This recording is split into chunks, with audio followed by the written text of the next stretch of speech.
focusing on the chest stretch, which many of you have probably done at some point or another. Maybe something like this,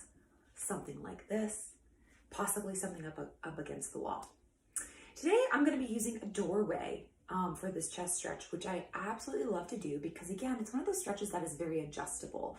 So you can adjust where you're standing, you can adjust how much pressure you're putting forward, and you can also adjust your arm, right? So the chest stretch is not going to feel the same for everybody. Everyone is very different.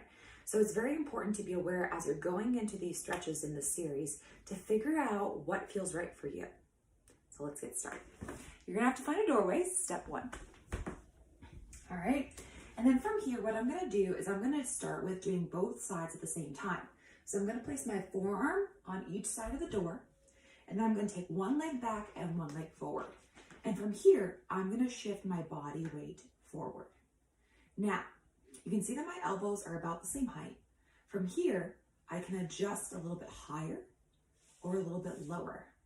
As you make these adjustments, you should notice a small shift as to where the stretches felt. For me, being down here doesn't feel so bad. When I go a little bit higher, that's a little bit more intense. If you want to do one arm at a time, have the opposite leg in front of the one that's on the doorway. Make sure that your hips are facing forward and then leaning forward and rotating away from that arm. And again, you can adjust the arm height accordingly. And most importantly, remember, this is the stretch that you need to do for your body. So if it feels too intense, just release it a little bit. It doesn't have to hurt to be effective. You should feel the stretch, but it shouldn't be painful.